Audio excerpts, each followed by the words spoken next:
And I have repeatedly, if you probably noticed in the paper, have communicated, I thought effectively, that the council, I thought it was the responsible thing to do, regardless of how, I've talked to all the councilors, regardless of how you voted that day, that Thursday, there was a responsibility to look at that issue in a timely manner, which we did, and the council has to make a decision, which really was the issue about existing CRAs. I thought it was a healthy discussion. The council decided by 4-3 vote that basically I think we weren't going to make any changes in existing CRAs. I thought that was, you made a decision. I mean, I think it ended the question and we moved on. I mean, you probably read the paper a couple times. How many times do I have to say that that was a decision made? The council here, this council, when you make a decision, majority makes a decision, everyone goes on and we move on, and that's the policy. Well, for some reason, that buzz doesn't want to end. I don't think that's healthy for the community. I don't think it's good for investments. I don't think it's good because it's starting to look like there's some problem with asking the question. So to me, the answer is what's important, not the fact you asked the question. I think you all believe that you should ask that question yourselves. That brings up the next topic, which was the future CRAs. Well, part of the future CRAs was all involved with even where we were with existing CRAs, and these are very healthy questions. And as you know, I was asked to put together some suggestions based on some changes, potential changes. The council started to look at those, and if you remember, the cities came in and said they weren't interested in those changes. And I'll make them out. And the council decided, well, what they would do is look at 60 days to kind of take a breather and see whether we should move forward with those changes. Well, I've waited now for quite a while. I know what the time frame is. I've waited to get some kind of response back from the city managers. As you know, I met with them. Now, I went out of my way to do this.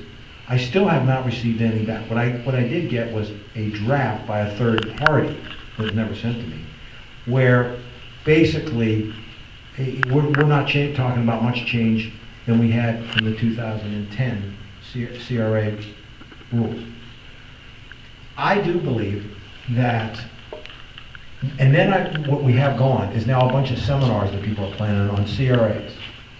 And we're actually not a participant, which I find interesting. We have been asked if we want to show up, I guess. Yeah. But the fact of the matter is that I don't know where those discussions are leading, but I don't think I don't think it helps the community to look like there's discord just because questions were asked. You allow us to stay with the 2010 rule, and if you so choose, allow me to send something out that says definitively there are no changes to the old ones, and then we're using the 2010 rules, and that as the projects come forward, then you'll just review them on their own merits. Now, the thing that I told the managers, and I believe I'm on solid ground here, is that the comments that you gave me that were in the draft in terms of what the capital nature of the project, but that was actually in the 2010, but the more definitive nature, things about how they would use, if any money would go to utilities, things like what would be included in capital, you know, what return on investment are you going to see. What I've told the managers, especially like in Orange City where they're going to come forward, that I believe that those questions would be legitimate questions that all the council members have based on their own interests, that they will be asked, which they have a right to, during the review of any project, because then you have to decide whether you want to be party to those projects. So for the sake, I think, of, we have other really big issues, and I think we don't need anything to artificially divide us when we have all these issues, that I suggest that we, if it's okay with the council, that you agree to just stay with the 2010 rules. We just review the projects based on the new rules and let the projects stand on their own merits based on any issues that you all have. I think, here's the other thing. I think if you have a definitive idea, I think it'll be easier to either make your point, get what you want, or turn it down based on the detail in front of you, rather than it being on a philosophy. So it'll be on an actual project. The other thing is, I think because then projects stand on their own merit, then I don't think we can be mistakenly labeled as having a bias either east or west. It would be the actual project. So I really do think that we should do that. Mr. Wagner. To make it easier, instead of talking in like circles, I'll just probably, I don't know, normal, but I'll just make a motion to send a letter that we're gonna go with the 2010. And then, or we can just talk about it, but if there's four votes, there's four votes, and we can just move on. So my motion is to send a letter to the cities that we're gonna use the 2010 resolution. What I'd also clarify, one thing. We have a motion on the floor. Sorry. Second. I'll second. Okay, I now have a second. Please, Mr. Denny. The other thing I would suggest is that would also be a clarification is that at least at this point in time, you're not contemplating changes to the existing ones. Correct. Any other comment? Yeah, you want, No questions? Any comments?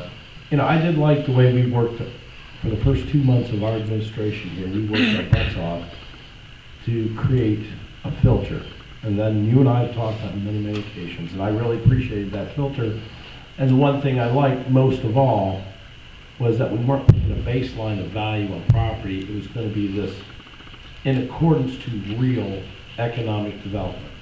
You know, and that is I got to, I mean, you know, I'm not happy with it. In the interest of being a good neighbor and trying to get this fight over with, I will agree with sending the letter, but I would really want to see 2010s. I want to see this information in front of us. Because, I mean, none of it, you know, we worked on our own stuff to, you know, to make the CRAs a screen so that we didn't have all this BS. Mr. Chair, what I would suggest is that none of that dialogue was lost, and I think the council members now have a better view of what they might look at. And so I think all the things you're talking about, you could still use in your analysis of it. I think it's fair to ask those questions. And I just think the cities now know they have to answer some of those questions, but I'd say you didn't lose anything. You would just use those criteria in making your decision. Yeah, we need to see the rulings on the 2010, so everybody can be familiar with them, and make sure the cities know, because I'm going to be honest with you, I'm tired of it. Wonderful and fine, let's go. So I've got a problem with that, and I just... can take care of it. Okay, we can take care of it, as long as we can take care of it with 2010. Take care of it. I will take care, I will support your motion on your recommendation, Mr. Wack. You know, one of my concerns is that, and I really didn't have a big problem with CRAs. I did have a problem with some of the activities that were happening. That the people that have applied, like Orange City, is going to use as an example some of the things that have been happening in the other CRAs. I want to make sure that we're very clear that, you know, we are we're staying with those 2010 rules and going to watch it very carefully. That's I just don't want to say, well, so-and-so city got away with it, we want to do it too. And that's my... I agree with that. I agree with that, and the letter needs to reflect it. I agree, absolutely. Mr. Davis?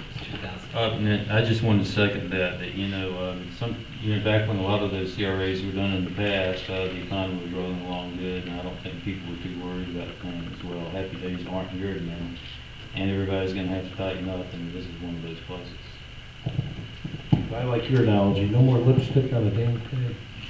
You know what? That's one of my big things is I'm tired of seeing lipstick on a pig, and heck, I've seen a couple of dresses on them lately. I mean, they're dressing them up to go to the prom. It's ridiculous in some cases. Yes, Mr. Kudak. Just don't give the pig a pancake. That's right. Don't give the pig a pancake. Well, you know, I'm in agreement with going with the 2010 recommendation, but I really agree with what my colleagues are saying. We really need to take a strong look at this because of the fact that I'm not pleased with some of the way the CRAs have gone and how they have appropriated funding. And I mean, we have to tighten our belts. You know, it's not a picnic for some and the famine for others. So I'm supportive. This is not a sweeping broom that all have misappropriated, but I have concerns. I have some heartburn about some of these CRAs. That's all I would like to say, Mr. Chairman. All right. Then we have a motion. We have a second. We have a second. We do this thing. Okay. We have a motion to go write the letter. All those and no other conversation. All those in favor, please signify by aye. All those opposed? So carried. We got the yes. Got to, yes. We got to yes, but we still have some reservations. Mr. Chair, I've got two other things. I will tell all of you though, Ms. Cusack, Mr. Chair, another reservation yet.